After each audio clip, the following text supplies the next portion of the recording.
전능하사 천지를 만드신 하나님 아버지를 내가 믿사오며 그 외아들 우리 주 예수 그리스도를 믿사오니 이는 성령으로 잉태하사 동정녀 마리아에게 나시고 본디오 빌라도에게 고난을 받으사 십자가에 못 박혀 죽으시고 장사한 지 사흘 만에 죽은 자 가운데에서 다시 살아났으며 하늘에 오르사 전능하신 하나님 우편에 앉아 계시다가 저리로서 산 자와 죽은 자를 심판하러 오시리라. 성령을 믿사오며 거룩한 공예와 성도가 서로 교통하는 것과 죄를 사하여 주시는 것과 몸이 다시 사는 것과 영원히 사는 것을 믿사옵나이다. 아멘.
대제사장마다 사람 가운데서 택한 자이므로 하나님께 속한 일에 사람을 위하여 예물과 속죄하는 제사를 드리게 하느니 그가 무식하고 미혹된 자를 등이 용납할 수 있는 것은 자기도 연약에 휩싸여 있습니다. 그러므로 백성을 위하여 속죄제를 드림과 같이 또한 자신을 위하여도 드리는 것이 마땅하니라. 이 존귀는 아무도 스스로 취하지 못하고 오직 아론과 같이 하나님의 부르심을 받은 자라야 할 것입니다.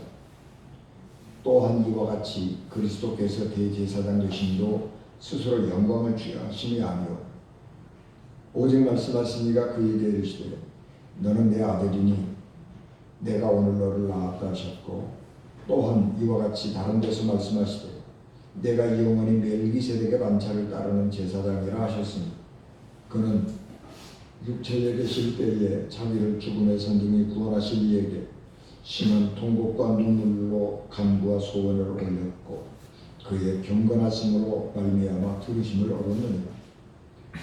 그가 아들이시면서도 받으신 고난으로 순종함을 배워서 온전하게 되셨은즉 자기에게 순종하는 모든 자에게 영원한 구원의 근원이 되시고 하나님께 멜기세덱의 반차를 따른 대제사장이라 칭하심을 받으셨느니라. 아멘. 기도하겠습니다. 은혜가 충만하신 아버지 하나님, 은혜와 넘치는 사랑을 저희들에게 충만하게 하시길 이 시간 들을 귀를 더하여 주시고 하나님의 말씀에 귀 기울이며 그 말씀으로 생명의 양식을 삼게 하옵시고 이종에게 성령을 갑절로 더하여 주시옵소서.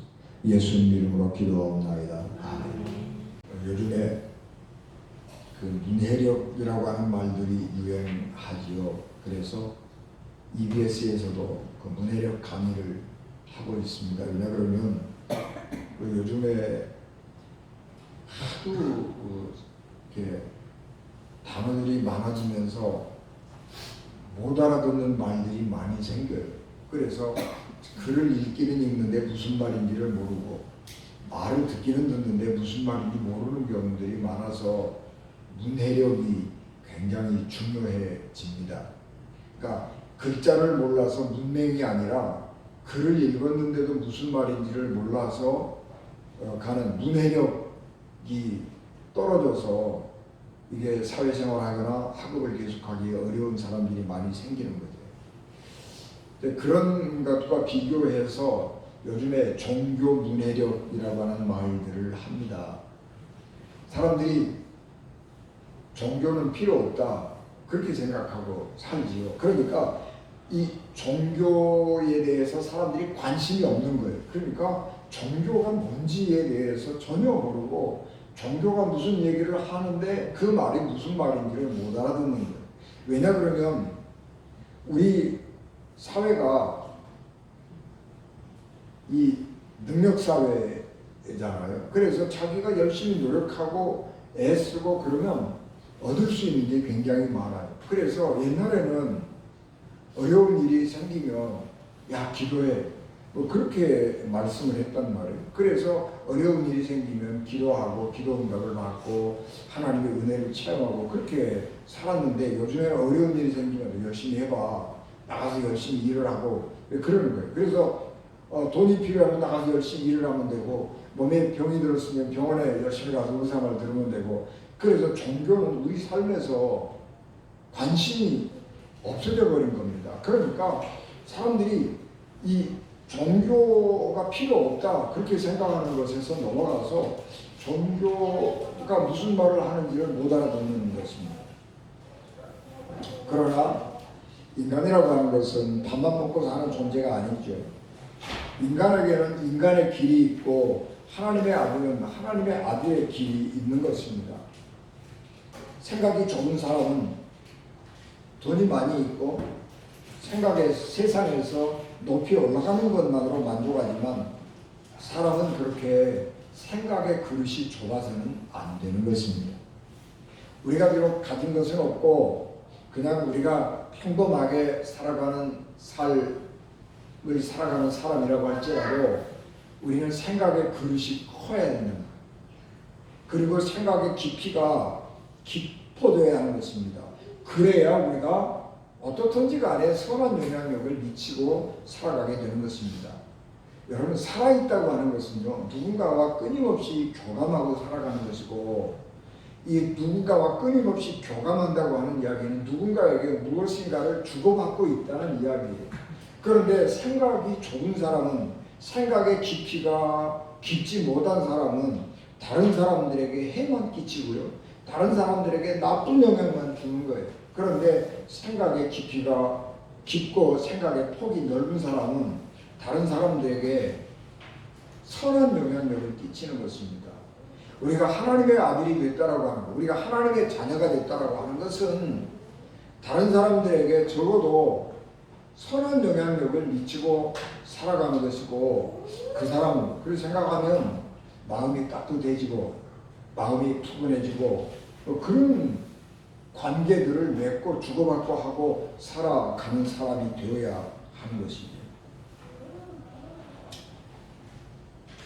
우리가 이런 겁니다. 성격이 나쁘다고 그래서 이 세상에서 못 사는 건 아니에요. 그 나쁜 사람도요 살아요. 왜냐 그러면 자기가 가지고 있는 직업이 있기 때문에 그 일 때문에 만난단 말이에요. 예를 들면 이런 거예요. 의사가 있는데 우리 동네 의사가 있는데 그 의사가 성질도 참 못되고요. 환자들한테 친절하지도 않아요. 그런데 그 의사가 지어주는 약을 먹으면 병이 잘 나아요. 그러면 어떻게 하는 거예요? 우리가 병 나오면 그 의사는 꼴보기 싫은데 그 약이 필요해서 가는 거예요. 마찬가지로 우리가 성격이 참 별나고 못났어도 아주 못됐어도 그 사람이 일을 잘해요. 그러면 그 일 때문에 그 사람을 만나는 거예요. 그런데 그 일이 끝나면 어떻게 되는 거예요?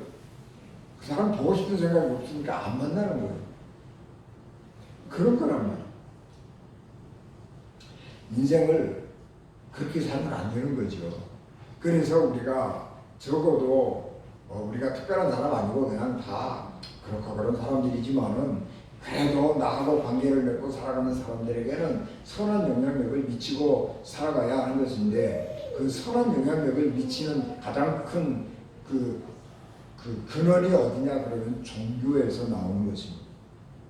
그래서 사람은 사람답게 살려고 하면 종교를 가져야 하는 것입니다. 그래서 종교가 하는 말이 무슨 말인가 하는 것을 이해할 수 있을 만큼 생각의 폭이 넓고 깊어져야 하는 것입니다. 그것을 가리켜서 우리는 종교 문해력이라 그렇게 말을 합니다.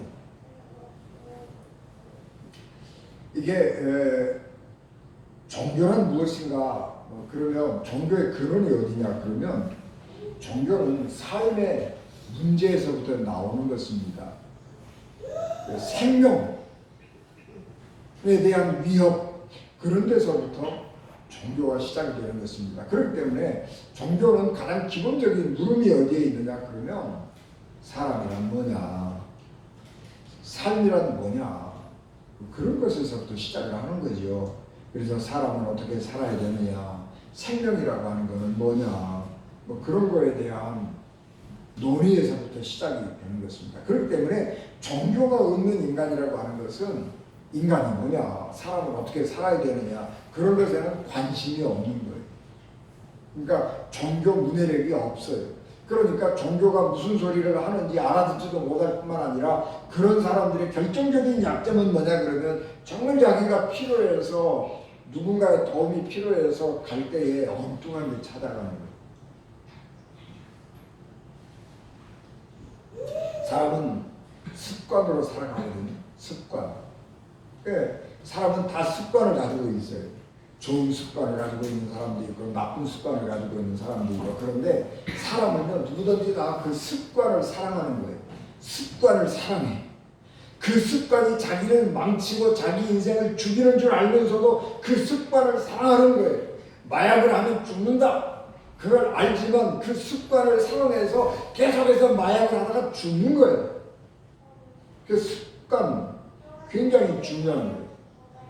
그래서 누구든지 다 자기가 가지고 있는 습관을 사랑하고 그 자기가 사랑하는 습관을 가지고 살다가 좋은 습관을 가진 사람은 삶이 아름다운 것이고 나쁜 습관을 가진 사람은 삶이 결말이 안 좋게 그렇게 되는 것입니다. 그런데 삶을 그 습관을 바꾸려고 할 때에 그 나쁜 습관을 좋은 습관으로 바꾸는 가장 큰 동력이 어디에서 나오냐 그러면 종교에서 나옵니다. 그래서 종교가 생명을 살리는 거예요. 왜냐 그러면 나쁜 습관을 좋은 습관으로 바꾸어 줄 수 있는 힘이 종교에서 나오기 때문에 그래요. 여러분 세상의 지식이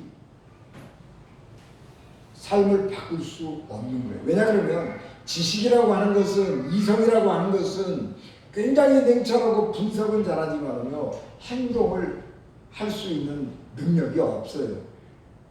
그래서 많이 아는 사람은 고민은 많이 하는데 행동을 안 하는 거예요. 어떤 사람이 행동하는 거예요? 종교를 가진 사람이 행동하는 거예요. 그래서 종교가 사람을 살리는 것입니다. 그래서 건강한 종교를 가진 사람은 인생을 망치는 법이 없어요. 그런데 종교 문해력이 없으면 어떠냐 그러면 나쁜 종교로 가는 거예요. 분별이 안 되거든요. 어떤 게 좋은지 어떤 게 나쁜지 분별이 안 돼요. 어떤 종교는요 인생을 망치는 종교도 있어요. 우리나라는 뭐 그냥 이렇게 인구가 사람들이 우리가 다 단일 민족 그러잖아요. 한국 사람 뭐 이렇게 살아요. 뭐 요즘에는 외국에서 이렇게 근로자들이 많이 이주 노동자들이 와서 다양한 사람들이 있지만은 그렇기 때문에 뭐 종교 해봐야 뭐 이슬람교, 뭐 불교, 뭐 기독교, 뭐 유교 뭐 그런 정도 무교 뭐 이런 정도 있겠지요. 그런데 미국만 가도요 인구도 많고 사람도 다양하고 그러니까 종교도 별의별 종교가 다 있는 거예요. 미국 같은 데서는 종교 차별금지법이 있어가지고요 병원에 가서 이 원복들이 병원에 있는 환자들한테 전도 못해요. 어떤 사람에게는 종교가 질병을 확실하게 회복시키는데 효과가 있는 사람이 있는데 그 사람에게 가서 전도를 못한다고요. 어떤 사람은 아주 나쁜 종교를 가지고 있어가지고 그 종교가 그 사람이 가지고 있는 질병을 회복하지 못하게 막고 있는 것을 빤히 보면서도 당신 종교 그거 가지면 안 돼요. 예수 믿으시오 소리를 못하는 거예요. 이제 그런 사회가 돼버렸는데 우리 한국은 그런 사회가 되면 안 되겠죠. 그런데 하여튼 종교 문해력이 없으면은 그런 영적인 분별력이 떨어져 버려가지고 이단이 진짜인 줄 알고 찾아가고 그게 옳다고 빡빡대고 우기는 거예요. 그 망하는 길로 가면서도 그러는 거예요. 우리는 지금 사순절 기간을 지나고 있는데 이 절기는 예수님의 죄, 예수님과 우리의 죄, 또 예수님과 구원 뭐 이런 것들을 깊이 생각하고 살아가는 절기입니다. 그런데 우리 사회에서 예수님의 말씀이 점점 이렇게 옅어져 가잖아요. 그렇기 때문에 우리는 이 그리스도의 말씀을 배우고 예수님을 따라 살아야 할 필요성이 점점 더 어쩌면 증대되고 있습니다. 그런데 사람들은 그냥 뭐 착하게 살면 되지 뭐 교회 가야 뭐 별거 있냐, 교회 가면 착하게 살으라고 그런 얘기지 뭐. 그리고 교회 안 가도 내가 착하게 살면 되잖아 이렇게 생각하기가 쉽습니다. 그런데 정말 우리가 중요한 것은 예수님을 올바로 알아야 된다고 하는 이야기입니다. 정말 답답하고 안타까운 사람들이 많이 있는데 어떤 목사님이 하나님 꼼짝마 하나님 나한테 까불면 죽어 그렇게 얘기를 한 목사님이 있어요. 나중에 아이고 미안합니다 내가 뭐 교리적으로 뭐 잘못했지요 그러고 해명을 하고 사과를 했지만 그게 사과하고 끝날 일이 아니에요. 예수님을 잘못 알아서 그래요. 예수님을 잘못 믿어서 그래요. 종교를 예수님을 자기 이익의 수단으로 삼아서 그러는 거예요. 예수님을 이용해서 지가 부자 되고 지가 명예 얻고 권세 얻고 그러고 사는 거예요. 그런 사람들이 좋다고 따라가는 사람들은 뭐냐는 말이에요. 종교 문해력이 없어서 그러는 거예요. 다시 말하면 영적인 분별력이 없어서 그렇단 말이에요.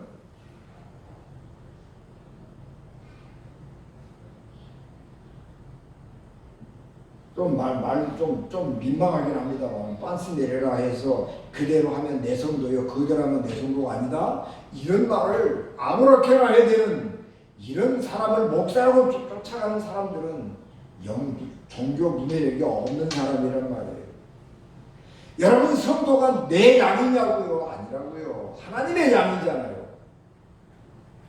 내 성도가 어디 있어요? 하나님의 성도지. 하나님의 말씀을 잘 순종하라고 교회에서 목사가 가르쳐야지 내 말 잘 들으라고 가르치고 교인들을 잡아다갔지 전도에다가 내 양 만들어서 자기가 권세 부리고 살라고 그러면 그게 목사냐고요? 장사꾼이지. 나쁜 놈이에요. 그런데 그걸 모르고 따라간단 말이에요. 그 사람이 옳다고.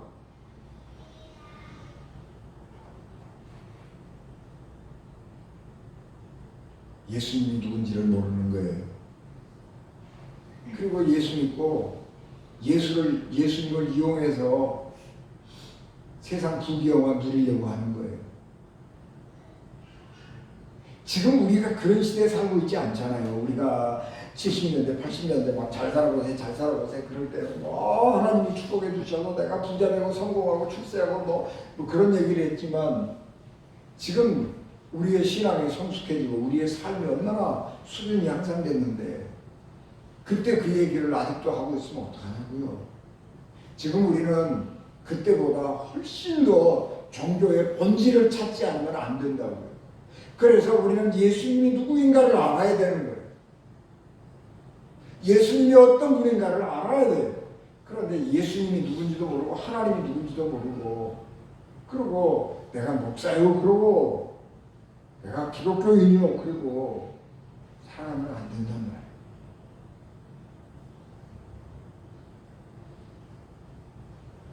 히브리서는 예수님의 탁월성에 대해서 유대인 그리스도인들에게 설명하고 있습니다. 예수님이 누구냐? 예수님이 누구냐? 다시 말하면 오늘 우리들에게 교회를 열심히 다니고 있는 사람에게 예수님이 누구냐? 예수님이 얼마나 위대한 분이냐? 그런 것들을 소개하고 가르쳐주고 있는 말씀입니다. 오늘 우리가 봉독한 말씀은 유대인의 대제사장과 예수님을 비교하면서 유대인의 대제사장과 예수님과는 비교할 수도 없는 분이다. 예수님이 그렇게 위대한 분이다. 그렇게 설명을 하지요.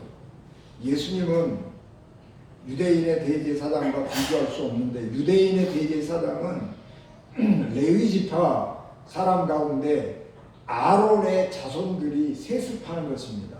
그래서 아론의 자손들이 세습에서 대제사장이 되고 그 제사장 중에서 존경할 만한 분을 뽑아서 대제사장으로 임명하는 것입니다. 그래서 유대인의 대제사장은 사람의 임명을 받고 하나님을 섬기는 일에 종사하는 거예요. 그게 유대인의 제사장이에요. 그런데도 불구하고 이 제사장이 가지고 있는 특징은 뭐냐 그러면 사람들과 연대하고 하나님께 나가는 거예요. 사람들과 연대한다고 하는 것은 뭐냐 그러면 사람들의 마음을 알아주는 거예요. 근데 왜 제사장은 대제사장은 사람들의 마음을 알아 그러면 자기도 약하기 때문에 그래요. 그래서 제사장이나 대제사장은 사람들이 죄를 지었을 때의 제물을 가지고 죄를 용서받기 위해서 오면 제사를 지내주는 거예요. 그 사람의 죄가 용서받도록. 그런데 대제사장도 1년에 한 번은 자기를 위해서 제사를 지내는 거예요. 자기 죄를 위해서. 왜냐 그러면 그 사람도 죄인이기 때문에 자기 죄를 용서받아야 할 필요가 있는 것입니다. 그래서 대제사장이라고 할지라도 자기의 상황을 보면서 제사 지내러 오는 사람들의 형편을 이해하는 거죠. 그래서 사람들과 연대하는 것입니다. 그런데 예수님은 그런 분이 아니죠. 예수님은 유다 지파 사람이기 때문에 제사장이 될 수 있는 분이 아니에요. 그런데 예수님이 대제사장이다 라고 말할 수 있는 것은 하나님께서 예수님을 택해서 온 인류의 죄를 용서받을 수 있는 산제사, 자기 몸을 하나님께 드려서 제물로 드려서 산제사를 드림으로 모든 사람의 죄를 일시에 용서할 수 있는 대제사장이 되었습니다. 그래서 예수님은 하나님이 임명한 대제사장이라는 거예요. 그래서 사람의 임명을 받은 대제사장하고 하나님의 임명을 받은 예수님하고는 비교가 안 되는 거예요. 그리고 이 인간 유대인 대제사장은 자기도 죄인이기 때문에 자기를 위해서 1년에 한 번씩은 제사를 지내는 거예요. 그런데 예수님은 죄 없는 분인데 자기를 제물로 드렸어요. 하나님 앞에. 그래서 세상의 모든 사람들, 특별히 예수 그리스도를 믿는, 예수 그리스도를 구주로 고백하는 모든 사람들의 죄를 근본적으로 해결해 주신 분인 것입니다. 그렇기 때문에 예수님하고는 비교할 수가 없는 거예요. 그리고 예수님은 굳이 성경에서 비교한다고 하면 멜기세덱이라고 하는 사람하고 비교할 수 있는데, 살렘 왕, 지금으로 예루살렘의 왕이자 제사장이었는데, 아브라함 시대에 남쪽 이 소돔과 고모라 이쪽 지역이 있었는데, 갈릴리 북쪽에 있는 5 나라 왕들이 동맹을 맺고 이 소돔과 고모라를 침략해 왔습니다.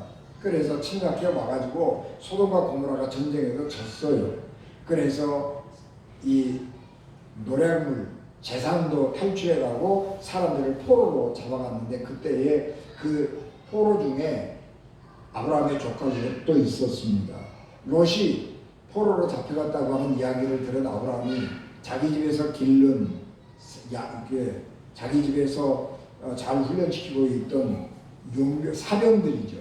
450명을 이끌고 그 북쪽 동맹을 맺고 온 5 왕들 급습해가지고 격파하고 포로로 잡혀갔던 사람들도 데려오고 노략당했던 재산도 찾아오고 그래요. 그러니까 얼마나 놀라운 일을 한 거예요. 그러니까 그 많은 사람들이 아브라함이 전쟁에서 이기고 돌아올 때에 그 계산 행렬을 환영했는데, 그때 맨 앞에 나왔던 사람이 살렘 왕 멜기세덱입니다. 멜기세덱이 아브라함을 축복해요. 그러니까 아브라함이 하나님 앞에 그 10분의 1을 드리는데 멜기세덱에게 드렸어요. 그래서 아브라함의 재물 10분의 1을 받은 사람이 성경에 11조가 기록된 처음의 기록이죠. 그 제사장인데, 그 이후로는 멜기세덱은 기록이 없는 거예요. 그러니까 근본도 없고 시작도 없고 끝도 없고 그런 말이에요. 예수님이 그런 분이에요. 예수님은 족보가 제사장 족보가 아니에요. 그러니까 그리고 예수님의 아들이 제사장 된 것도 아니에요. 그러니까 왕이자 제사장이었던 멜기세덱처럼 비유하자면 예수님은 그런 분이에요. 예수님은 그렇게 세상 어떤 것과 비교할 수 없는 그런 놀라운 분이기 때문에 우리는 예수님을 섬겨야 하고 예수님을 믿어야 할 뿐만 아니라 또한 예수님이 하셨던 일들을 본받아야 하는 겁니다. 그래서 예수님은 우리에게 2가지 의미가 있는데, 하나는 믿음의 대상으로서의 예수님. 예수님은 십자가에 달려 돌아가시고 부활 승천하셔서 우리의 믿음의 대상이 됐어요. 그래서 하나님의 한 분이 됐어요. 그런데 예수님이 이 세상에서 살고 계실 때에 하나님을 섬겼던 일은 우리의 본이 돼요. 예수님은 어떤 의미에서 우리의 본이 되냐 그러면 순종에서 본이 돼요. 순종. 예수님은 순종하셨지요. 순종이라고 그러면 순종해서 크게 우리가 복받은 것이 아니고, 예수님은 하나님의 뜻에 순종할 때 어떤 결과가 자기에게 오는지를 알았어요. 순종하면, 하나님의 뜻에 순종하면 내가 십자가에 죽어요. 하나님의 뜻에 순종 안 하면 내가 십자가에 안 죽어요. 그런데도 예수님은 십자가에 죽을 줄 알면서 하나님의 뜻에 순종했어요. 순종이라고 하는 것은 그런 거예요. 하나님의 뜻에 순종했을 때에 내게 어떤 결과가 올 줄 내가 뻔히 알지만 그래도 하나님의 뜻이기에 순종하는 것입니다. 마리아가 약혼했습니다. 그런데 천사가 나타나서 야, 네가 잉태해서 아들을 낳을 것이다. 그렇게 예고를 해줍니다. 수태, 고지 알려주는 거예요. 그런데 그거를 순종하면 어떻게 되는 거예요? 약혼 남매에게 너 이상한 여자네? 너 정결하지 않네? 그렇게 의심받을 것이고, 동네 사람들은 제가 얌전한 고양이 뒷두막에 먼저 올라간다고 제가 그런 애였어? 그렇게 하고 사람들에게 다 외면받을 거 아니겠어요? 그럼에도 불구하고 마리아는 순종했다. 그러니까 순종해서 당장 어떤 좋은 결과를 얻는 게 아니고 순종하면 그런 고난의 과정이 있어요. 그런 고난의 과정이 올 줄 알지만 하나님의 뜻이기에 순종하는 거예요. 그러면 그 고난의 아픔, 내가 죽는 과정을 거치면 하나님께서 그에 합당한 은혜와 복을 주시는 겁니다. 그래서 예수님은 하나님과 같은 자리, 하나님의 보좌 옆에 앉게 되었고요. 마리아는 예수님의 어머니라고 하는 명예를 얻는 겁니다. 하나님이 우리를 부르셨죠.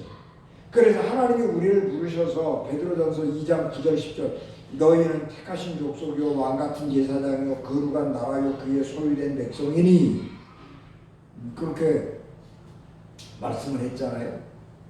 우리는 택하신 족속이요 왕같은 제사장인데 우리가 예수 그리스도를 믿을 때에 예수 그리스도가 제사장인 우리의 대제사장이 되는 거예요.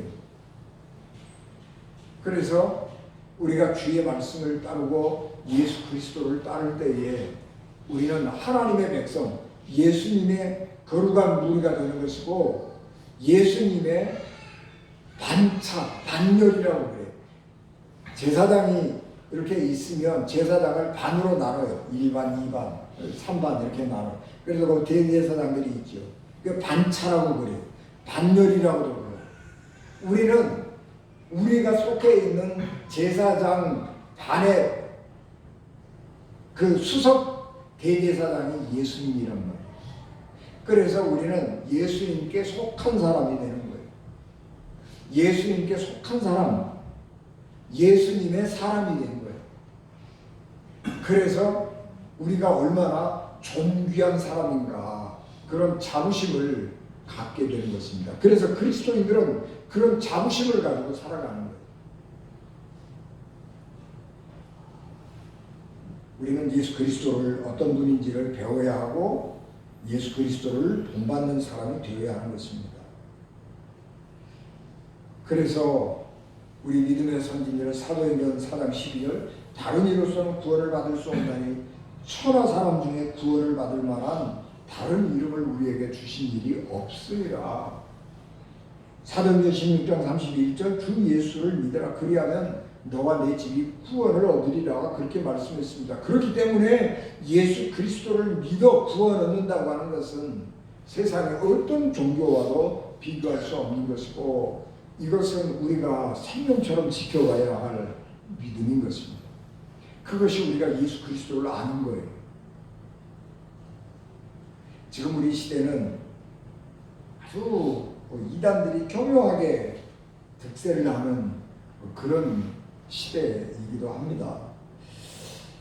베드로전서 5장 8절 근신하라 깨어라 너희 배정 마귀가 우는 사자같이 두루다니며 삼킬 자를 찾나니. 여러분 우리가 예수님을 믿지 않을 만한 이유가 세상에는 널렸어요.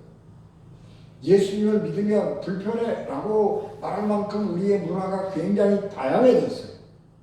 우리가 살고 있는 이 세속 문화, 탕자의 문화, 이 어둠의 문화가 우리를 매혹하고 미혹한단 말이에요. 그렇게 살면 굉장히 잘 사는 줄 알고 그렇게 살면 굉장히 좋은 재미있는 삶인 것처럼 우리를 유혹하는 거예요. 그런데 우리 세상은 믿음의 눈으로 보면 영적으로 파산당하는 거예요. 지금 우리는 그렇기 때문에 우리의 믿음을 더욱 굳게 해야 할 때이고 예수 그리스도를 알아야 할 때입니다. 그래서 우리가 정말 믿음의 본질이 뭔가 그런 것들에 대해서 깊이 생각하고 세상에 미혹된 길로 가서는 안 되는 것입니다. 영적 문해력 우리가 그런 말을 하지만 그런 것을 뭐라고 그러냐면 영적 감각이라고 해요. 영적 감각. 우리가 성령의 은혜 안에서 살아가면 영적 감각이 생기는 거예요. 그래서 말로는 잘 못하지만 느낌으로 알아. 저거 이상한데, 저 이단 같은데, 진짜 아닌 것 같은데 그건 느낌으로 아는 거예요. 그런 영적인 느낌, 영적 감각 그런 것들을 우리가 가져야 되는데 그것은 성령께서 주신 은사인 것입니다. 여러분 성령과 함께 사시면서 그런 영적 감각을 가지고 세상을 분별하고 우리 주님을 올바로 잘 따라가는 우리 현지교회도 되시기를 주 예수 그리스도 이름으로 축복합니다. 기도하겠습니다. 은혜가 충만하신 아버지 하나님, 은혜를 저희들에게 충만하게 하시고 어지럽고 혼란된 세상 가운데서 우리의 믿음을 잘 지켜갈 수 있도록 은혜와 복을 더하여 주시기를 원합니다. 예수 그리스도 그분만이 우리의 구원주 있음을 확실하게 믿고 고백하게 하시고, 그래서 주와 함께 우리 하나님을 찬양하는 저희들 되게 하옵소서. 예수님 이름으로 기도하옵나이다. 아멘.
지금은 교회의 머리가 되시며 길이요 진리요 생명이 되셔서 우리를 하나님 나라로 인도하시는 예수 그리스도의 은혜와 죄인들을 구원하시려고 자기 아들을 십자가에 버리신 하나님 아버지의 극진하신 사랑하심과 성령님의 감동 감화 역사 위로 교통되게 주관하시며 피값으로 세우신 우리 현진 교회와 예배를 맞춰 돌아가는 사랑하는 성도들 생명과 가정과 기업과 자녀들 위해 지금부터 영원히 함께 하시기를 간절히 축원하옵나이다. 아멘.